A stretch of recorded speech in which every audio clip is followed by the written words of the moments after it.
ચાલો good morning. તો last time આપણે બેઝિક અમનોન શીખ્યા હતા. શેર મૂડીની બેઝિક 8 અમનોન શીખવાડી હતી. રોજ સવારે ઉઠીને આ વિડિયો જોઈ લેવાનો. મેં તમને પાંચમો દાખલો ઓલરેડી કરાવી દીધેલો છે. હવે આપણે છઠ્ઠા દાખલા તરફ જઈએ. હિંમતનગરની મેવાડા લિમિટેડની સત્તાવાર થાપણ 10 ની 1 એવા 4 લાખ ઇક્વિટી શેર છે. યાદ રાખજો, જ્યાં આગળ સત્તાવાર થાપણ આવો શબ્દ હોય, સત્તાવાર થાપણ એ આપણાને કશું જ કામની નથી.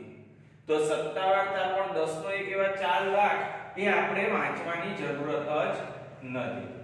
એ આપણા દાખલામાં કામમાં લાગવાનું નથી. સત્તાવાર થાપણની ગણતરી થશે નહીં. કંપનીએ એમાંથી 3 લાખ ઇક્વિટી શેર બહાર પાડ્યા. આ આપણા કામનું 3 લાખ ઇક્વિટી શેર બહાર પાડ્યા. જો 3 વસ્તુ આવી, એક સત્તાવાર થાપણ, બીજું બહાર પાડેલ થાપણ અને ત્રીજું આવશે નીચે મુજબ અરજીમાં 4 રૂપિયા મંગાયા, મંજૂરીમાં 3 અને આખરી હપ્તા વખતે 3. તો 4 5 6 7 8 9 10 થઈ ગયા. કંપનીને 3,60,000 શેર માટે અરજી મળી. તો ત્રીજું આવશે અરજી મળી. ત્રણેય અલગ અલગ છે. સત્તાવાર થાપણ કેટલી છે? તો 4 લાખ. બહાર પાડેલી થાપણ કેટલી છે? તો 3 લાખ. અરજીઓ કેટલાની મળી? તો 3,60,000. ધ્યાનથી સાંભળો, આ તો આપણા કામનું જ નથી. આને તો તમે ભૂલી જ જાઓ. હવે બે બહાર પાડેલ થાપણ અને અરજી મળેલ થાપણ. જો આખો જ દાખલો આપણો આ બહાર પાડેલ થાપણથી ગણવાનો, એ આપણી મહત્વની. પણ પહેલી જે આમ નોંધ આવે કે કેટલાની અરજી મળી, અરજી વખતે નાણાં મળ્યા, તો એમાં આપણે આ 360 ગણીશું. બરાબર? સત્તાવાર થાપણ કામનું જ નથી. આખો દાખલો બહાર પાડેલ થાપણથી અને પહેલી આમનોંધ મળે અરજી. હવે બહાર પાડ્યા કરતા અરજી વધારે મળે. જ્યારે બહાર પાડેલ કરતા અરજી વધારે મળે તો પેલી એક ઓપ્શનલ આમનોંધ પણ આવે. આ વસ્તુ ધ્યાનમાં રાખી અને આપણે દાખલો ચાલુ કરીએ. હજુ વાંચીએ. કંપનીને 3,60,000 શેર માટેની અરજી મળી, વધારાની પરત કરી દીધી. એક શેર હોલ્ડર આશા કરીને એક શેર હોલ્ડર એવી છે કે જેને 2000 ઇક્વિટી શેર પર આખરી હપ્તાના પૈસા આપ્યા નથી. અરજી વખતે કેટલા હતા? તો અરજી વખતે 4, મંજૂરી વખતે 4 અને આમાં પ્રથમ નથી, આખરી જ છે એટલે 6 જ થશે કુલ આમનું. આખરી વખતે અહીંયા મંજૂરી વખતે 3 છે અને આખરી વખતે 3. હવે 2007 ધારણ કરેલ આશા એવી છે કે જેને આખરી હપ્તાના નાણાં આપ્યા નથી ને આશા પાસે 2000 શેર છે. પણ એ બધી મગજમારી ક્યારે થાય છે? આખરી હપ્તામાં. અરજી અને મંજૂરીમાં તો બધાએ આપી જ દીધેલા છે. તો ચાલો સૌથી પહેલી બેઝિક આમનોંધ. સૌથી પહેલી આમાં તારીખ નથી આપી એટલે આપણે ક્રમ જ માનીએ. સૌથી પહેલી અરજીના નાણાં મળે ત્યારે તમે લોકો હો તો હું તમારી પાસે બોલા, પણ તમે આ વિડિયો જોવો છો તો વિડિયોમાં તમારે બોલવાનું. અરજીના નાણાં મળે ત્યારે પહેલી બોલો. બેંક ખાતે ઉધાર. તે શેના નાણાં મળ્યા? અરજીના. તો તે ઇક્વિટી શેર અરજી ખાતે. આની બાબત જે આપણે કેવી રીતે લખીશું? આની બાબત જે તો બહુ જ મહત્વની છે. બાબત જે તો અત્યંત મહત્વની. તો બાબત જે લખવાની, જો ધ્યાનથી સાંભળો. બાબત જો હવે ડાકા કેટલા શેર? અરજી કેટલાની મળી? 3,60,000 શેર. શેર દીઠ અરજી વખતે કેટલા રૂપિયા મંગાયા હતા? જો અરજી વખતે કેટલા છે? 4. તો 4 લેખે અરજીના નાણાં મળ્યા તેના. તો 3,60,000 હું લાવ્યો છું કેલ્ક્યુલેટર. 3,60,000 ગુણ્યા 4 તો આવ્યું 14,40,000. તો એ લખી દેવાનું 14,40,000. 14,40,000 આ કયું છે અરજીની પહેલી. હવે આમાં ઓપ્શનલ અમનોંધ આવશે કારણ કે બહાર પાડ્યા હતા 3 લાખ અને અરજી મળી છે 60,000 તો વધારાના કેટલા મળ્યા 60,000 તો 60,000 આપણે પરત કરી દઈએ 60,000 પરત કરી દઈએ. પરત કરીએ એટલે બેંક શિલ્લક જાય તો જમા તો ઉધાર શું થશે અરજી ઇક્વિટી શેર અરજી ખાતે ઉધાર તે બેંક ખાતે. આ પેલી બીજી ઓપ્શનલ આની બાબત જેમાં લખી દેવાનું. હવે કેટલા છે તો 60 વધારાના કેટલા છે 3,60,000 ની અરજી મળી બહાર પાડ્યા હતા 3 લાખ તો 3,60,000 ઓછા 3 લાખ તો વધારાના કેટલી અરજી મળી મને 60,000. આ વધારાની અરજી છે તો 60,000 શેર અને શેર દીઠ 4 લેખે વધારાની અરજીના નાણાં પરત કર્યા તેના. તો 2,40,000 વધારાની અરજીના નાણાં પરત કર્યા તેના. અને હવે આપણે બેઝિક અમનોંધ લખી દઈએ. કઈ છે ઇક્વિટી શેર અરજી ખાતે ઉધાર તે ઇક્વિટી શેર મૂડી ખાતે. દરેક જણ ધ્યાનથી મૂડી હંમેશા મૂળ કિંમતે લખાય. મૂડી હંમેશા મૂળ કિંમતે લખાય. બાબત જેમાં મૂડી હંમેશા મૂળ કિંમતે. અને આની બહાર પાડ્યા કેટલા હવે પછીની બધી અમનોંધ બહાર પાડેલા છે 3 લાખ શેર બહાર પાડ્યા 3 લાખ શેર દીઠ અરજી વખતે કેટલા રૂપિયા મંગાવ્યા છે 4 તો શેર દીઠ 4 લેખે અરજીના નાણાં મૂડી ખાતે લઈ ગયા તેના. 3 ચોક 12 લાખ અને અહીંયા પણ 12 લાખ. આ મૂડી હંમેશા મૂળ કિંમત એટલે કે બહાર પાડે. જો પહેલી અમનોંધ જેટલાની અરજી મળી હોય છે બીજી અમનોંધ તફાવત ત્રીજી અને બધી અમનોંધ બહાર પાડે છે. પહેલી અમનોંધ જેટલા શેરની અરજી મળી હોય તેટલાની બીજી અમનોંધ તફાવત આમાંથી આ બાદ કરવાનું જે આવે અને ત્રીજી અને બધી અમનોંધ 3 લાખ શેરથી આપણે ગણીશું. તો આ થઈ ગઈ અરજીની બેઝિક 3 અમનોંધો. હવે જઈએ મૂડી મંજૂરી તરફ. ચાલો મંજૂરીની પહેલી અમનોંધ તમારે મનમાં બોલવાની. નાણાં મંગાઈએ મળ્યા મંગાઈએ ત્યારે ઇક્વિટી શેર મંજૂરી ખાતે ઉધાર તે ઇક્વિટી શેર મૂડી ખાતે. બાબત જેમાં જોજો બાબત જેમાં હવે તો બધી જ અમનોંધ 3 લાખ શેર દીઠ મંજૂરીના કેટલા છે 3 શેર દીઠ 3 આ ઘણા છોકરાઓને અહીંયા સ્ટુડન્ટને ભૂલ શું થાય કે 3 લાખ અને અહીંયા શેર 10 રૂપિયા લખે એટલે 10 રૂપિયાનો તો કુલ છે. અરજી વખતે 4 તો 4 મંજૂરી વખતે 3 તો 3 લેખે મંજૂરીના નાણાં મંગાવ્યા તેના. તો 3 તારી 9 લાખ કેટલા હશે 9 લાખ. અને હવે મળે ત્યારે આખરી હપ્તામાં 2000 નથી આપ્યા મંજૂરીમાં તો બધું મળી જ ગયું છે. તો મળે ત્યારે શું આવશે બેંક વધશે એટલે બેંક ખાતે ઉધાર તે ઇક્વિટી શેર શેના મળ્યા મંજૂરીના. તો ઇક્વિટી શેર મંજૂરી ખાતે. આમાં તો બાબત જેમાં લખી દેવાનું 3 લાખ શેર દીઠ 3 લેખે મંજૂરીના નાણાં મળ્યા તેના. તો 9 લાખ અને 9 લાખ મંજૂરીના નાણાં મળ્યા તેના. તો આ મંજૂરીના નાણાં. તો બે અમનોન બેઝિક મંજૂરીની પૂરી થઈ. બેઝિક બે અમનોન મંજૂરીની પૂરી થઈ. હવે આપણે આખરી હપ્તાનું કરીએ. આ હું ભૂસી કાઢું છું. હવે આપણે આખરી હપ્તાનું. આખરી હપ્તામાં બી 3 રૂપિયા જ છે, પણ એમાં અમુક રૂપિયા મળતા નથી આપણને. પણ પહેલા આખરી હપ્તાના નાણાં મંગાઈએ તો ખરા. આખરી હપ્તાના નાણાં મંગાઈએ તો ખરા. તો છઠ્ઠી અમનોન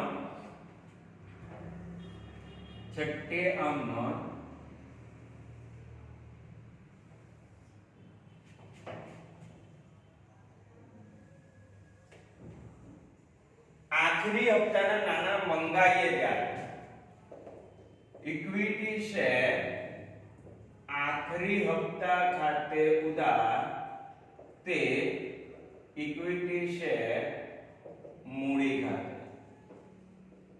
બાબત જેમાં લખી દઈએ. આમાં તો 3 લાખ જ. 3 લાખ શેર દીઠ 3 લેખે હપ્તાના નાણાં મંગાવ્યા તેના. આમાં આખી બાબતે લખવી જ પડે. 3 તારી 9 લાખ અને ગુણાકાર અને બીજા અહીંયા.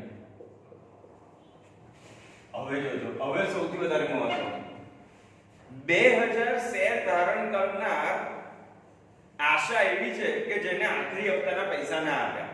મેં આશાને કહ્યું કે ભાઈ લાય આખરી હપ્તાના 3 રૂપિયા લેખે લાય. એને આપ્યા નહીં. તો આપ્યા કેટલા? જો બેંક ખાતે ઉધાર. તો આપ્યા મારે લેવાના હતા કેટલા? 3 લાખ શેર હોલ્ડરો પાસેથી લેવાના હતા. એમાંથી 2000 આશા એના આપ્યા. 3 લાખ શેર હોલ્ડરો છે. આ શેરની સંખ્યા છે, રૂપિયા નહીં. 3 લાખ શેર પાસેથી પૈસા લેવાના હતા. મને 2000 શેરના પૈસા ના આવ્યા. તો આયા કેટલા? 2,98,000. કેટલા રૂપિયા લેખે? 3 રૂપિયા લેખે. હપ્તા વખતે તો 3 રૂપિયા જ મંગાયા હતા ને. તો 3 રૂપિયા લેખે એટલાના આયા. તો 2,98,000 ગુણ્યા 3. તો કેટલા આયા મારી પાસે? 8,94,000 આયા. તો અહીંયા લખાય મળવાના બાકી હપ્તા ખાતે ઉધાર. કેટલા મળવાના બાકી છે?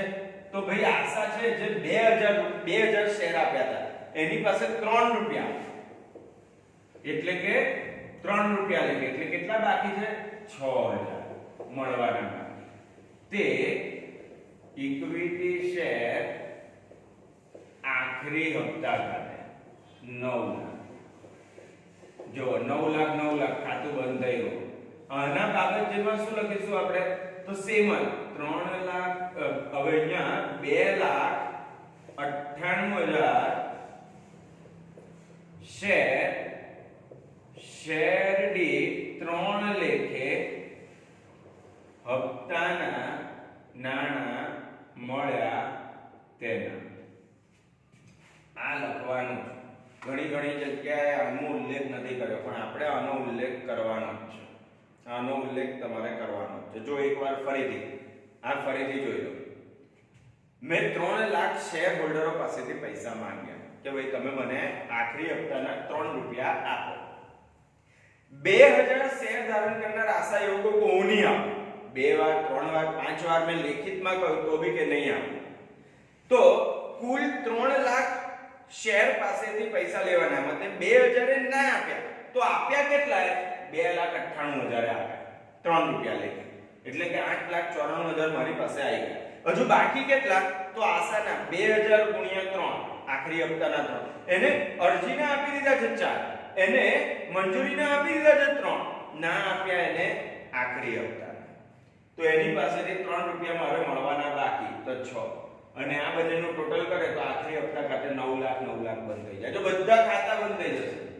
અહીંયા પણ જો અરજીનું ખાતું બંધ થાય છે, અરજી ખાતે જમા કેટલા કર્યા છે 14,40,000 અને ઉધાર કેટલા કર્યા તો 2,40,000 વત્તા 12,40,000 એટલે 12 ને 2 14 40 ઉધાર થઈ ગયું, 14 40 ઉધાર અને 14 40 જમા, અરજીનું ખાતું બંધ. અહીંયા પણ જો મંજૂરી ખાતે ઉધાર 9 લાખ અને મંજૂરી ખાતે જમા 9 લાખ, મંજૂરીનું ખાતું બંધ.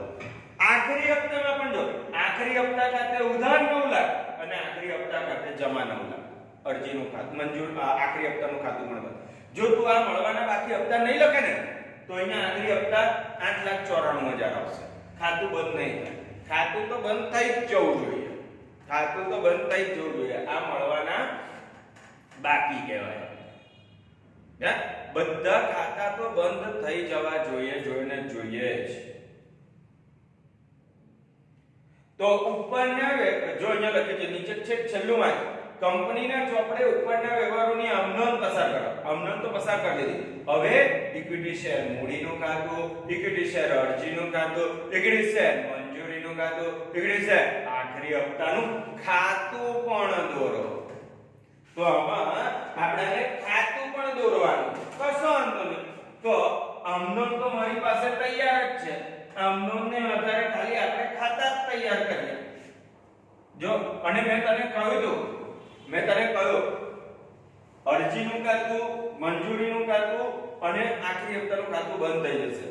જો અહીંયા આપણે એક મિનિટ જોઈ લો, તમને આ બાજુનું દેખાય છે કે નહીં? આ બાજુનું પણ તમને દેખાતું નથી. ચાલો હવે તમને એ બાજુનું પણ દેખાતું થઈ ગયું. ચાલો જો હું અહીંયા ખાતા દોરી નાખું છું. પહેલું કયું ખાતું કહ્યું ભાઈ એ લોકોએ? તો પહેલું ખાતું કયું છે ઇક્વિટી શેર મૂડીનું ખાતું. ઇક્વિટી શેર, હવે ખાતા દોરવાનું ભૂલી ગયા લાગો છો તમે લોકો. યાદ કરો ખાતા હોય ખતવણીમાં કેટલા બધા ખાતા દોર્યા હતા. ઇક્વિટી શેર મૂડીનું ખાતું કેવું કરતા હતા? અહીંયા તારીખ, વિગત, નોપા, રકમ. તારીખ, વિગત, નોપા, રકમ. આ જમા અને આ ઉધાર. મૂડી પછી કયું ખાતું દોરવાનું કહ્યું છે? મૂડી પછી ઇક્વિટી શેર અરજીનું ખાતું. તો ઇક્વિટી શેર અરજી 3 વાર લીટી દોરવાની એટલે થઈ જાય. અને આ વચ્ચેનું ભૂસી કાઢો. તો આને કહેવાય ઇક્વિટી શેર અરજીનું ખાતું. પછી અહીં દોરી નાખો, નાનું છે થોડું પણ, તો હું તારીખ ની ઉંમરથી નહીં દોરાયા. ઇક્વિટી શેર મંજૂરીનું ખાતું. અને એક લાસ્ટ આપણે દોરી દઈએ ઇક્વિટી શેર આખરી હપ્તાનું ખાતું. ઇક્વિટી શેર આખરી હપ્તાનું ખાતું. જો આમ તો આખું દોરવાનું. તારીખ વિગત અમે કેવું કર્યું છે? તારીખ વિગત નોપા રકમ, તારીખ વિગત નોપા રકમ. અહીંયા જગ્યાના અભાવને લીધે બેવું. ચાલો હવે આપણે આમનોંધ પરથી જ ખાલી બાકી લખીએ ફટાફટ. મૂડીનું ખાતું કઈ કઈ આમનોંધમાં છે? પહેલી આમનોંધમાં નફથી વાય, બીજીમાં નફથી વાય, ત્રીજીમાં છે અને એ પણ કઈ બાજુ? જમા બાજુ. તો મૂડીને ખાતામાં જમા બાજુ તારીખની જગ્યાએ ક્રમ ત્રીજો, વિગતમાં ઉધાર થતા ખાતાનું નામ. ઇક્વિટી શેર અરજી ખાતે 12 થઈ ગયો. મૂડીના ખાતામાં જમા બાજુ 12 લાખ, વિગતમાં ઉધાર થતા ખાતાના. પછી આમ ચોથીમાં મૂડી જમા છે તો અહીંયા 4 નંબર ઇક્વિટી શેર મંજૂરી ખાતે 9 લાખ. પછી પાંચમીમાં છે તો નથી ભાઈ. છઠ્ઠીમાં જમા બાજુ છે તો છઠ્ઠી આમનોંધમાં જમા બાજુ ઇક્વિટી શેર હપ્તા ખાતે 9 લાખ. ચલો પછી આગળ નથી, મૂડીનું ખાતું પૂરું, બંધ કરવાની જરૂર નથી તમારે. બસ હવે અરજી, પહેલી અવનનમાં પહેલી જ અવનનમાં અરજી જમા બાજુ, તો પહેલી અવનનમાં તો પહેલો નંબર જમા બાજુ કેટલા છે? 14,40,000. 14,40,000. વિગતમાં ઉધાર થતા ખાતાનું નામ એટલે બેંક ખાતું. બીજી અવનનમાં છે હાલા, બીજી અવનનમાં અરજી ઉધાર છે તો અહીંયા ઉધાર બાજુ લખી દઈએ. વિગતમાં જમા થતા ખાતાનું નામ બેંક ખાતું. રૂપિયા છે 2,40,000. ત્રીજી અવનનમાં છે અરજી ઉધાર બાજુ છે તો ત્રીજી અવનનમાં ઉધાર બાજુ. વિગતમાં જમા થતા ખાતાનું નામ એટલે મૂડી ખાતું. ઇક્વિટી શેર મૂડી ખાતે 12 આર્યા 12. અરજીનું થઈ ગયું. હવે મંજૂરી, પહેલી અવનનમાં ચોથી અવનનમાં મંજૂરી ખાતામાં ઉધાર બાજુ, તો મંજૂરી ખાતાની ઉધાર બાજુ અહીંયા એક તારીખનું નામું દોરી નાખીએ. મંજૂરી ખાતાની ઉધાર બાજુ ચોથી વિગતમાં જમા થતા ખાતાનું નામ એટલે ઇક્વિટી શેર મૂડી ખાતે કેટલા રૂપિયા? 9 લાખ. પછી પાંચમીમાં તો છે મંજૂરીની જમા, તો પાંચમીમાં જમા બાજુ વિગતમાં ઉધાર થતા ખાતાનું નામ એટલે બેંક ખાતે 9 લાખ. પતી ગયા ખાતા બંધ. છઠ્ઠીમાં અરજી ઉધાર છે તો ઉધાર બાજુ વિગતમાં જમા થતા ખાતાનું નામ ઇક્વિટી શેર મૂડી ખાતે 9 લાખ. અને આમાં જમા બાજુ છે વિગતમાં ઉધાર થતા ખાતાનું નામ, તો એક છે બેંક ખાતે 8,94,000 અને 1 તારીખે છે મળવાના બાકી હપ્તા ખાતે 6 લાખ. ખાતા બંધ કરવાની જરૂર નથી, પણ તોય યાદ રાખજો અરજીનું ખાતું, મંજૂરીનું ખાતું અને મૂડી આખરી હપ્તાનું ખાતું. અરજી, મંજૂરી અને આખરી હપ્તાનું ખાતું હંમેશા બંધ થઈ જ છે. આ ખાતું બાકી રહે અને બાકી આગળ લઈ ગયા લખવાનું. જો અહીંયા થઈ જાય 14,40,14,40 9 લાખ 9 લાખ 9 લાખ 9 લાખ. તો તમારી સામે મળવાના બાકી હપ્તા વાળું એક શીખવાડ્યું. આ એક ધ્યાનથી શીખી લેવાનું, બરાબર? તો તમે લોકો સ્ક્રીનશોટ લઈ લો ચાલવાનો.